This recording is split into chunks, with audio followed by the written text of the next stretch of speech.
Nilinaw naman ng pambansang pulisya na mula sa kanilang maintenance and other operating expenses o MOOE ang ginamit na alokasyon para sa pagbiyahe kay Delfin Lee mula sa Campo Crame patungo ng San Fernando, Pampanga RTC. Balitaan mo kami, Julius Di Samburon. Matapos ang pagkakadakip ng mga otoridad sa pinaghahanap na Globe Asiatic President and Property Developer na si Delfin Lee, alas 6:30 Huwebes ng gabi sa isang hotel sa Malate, lungsod ng Maynila, nilinaw ng pambansang pulisya na hindi sila naglaan ng special budget para sa pagbiyahe nito patungong Pampanga. Sa panayam kay Senior Superintendent Joel Coronel, sinabi nito na ang ginamit na alokasyon sa transportasyon ay mula sa kanilang Maintenance and Other Operating Expenses o MOOE. Our normal MOOE will be used for this. So our budget has already been provided for under the General Appropriations Act. So this is part of our regular mission.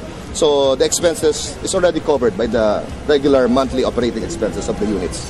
Nitong Biyernes, lula ng isang coaster mula sa Campo Crame ay dinala si Lee sa San Fernando, Pampanga Regional Trial Court Branch 42 para sumailalim sa pagdinig.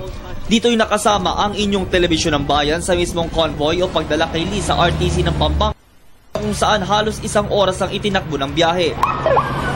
Sa pagbaba ng negosyante, dito'y dinubog siya ng mga mamamahayag. Tikom siya sa mga isyong ipinupukol sa kanya gaya ng bilyong pisong housing scam.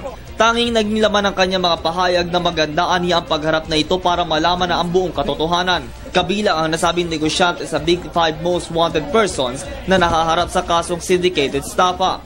Matapos naman na idetene ang negosyante sa National Bureau of Investigation sa naturang lalawigan, umapela naman ang legal counsel nitong si Atty. Willie Rivera na kailangan matignan ang kondisyon ng kalusugan ng kanyang kliyente. Ito ay matapos dumaing sa pamamanhid ng kanang braso at paa si Lee. Nais ng abogado na matiyak na nasa maayos na kalagayan ito. Samantala, kinumpirma naman ng Philippine National Police na makakatanggap ng reward money ang nagturo o nagbigay ng impormasyon para sa pagkakaaresto kay Delfin Lee.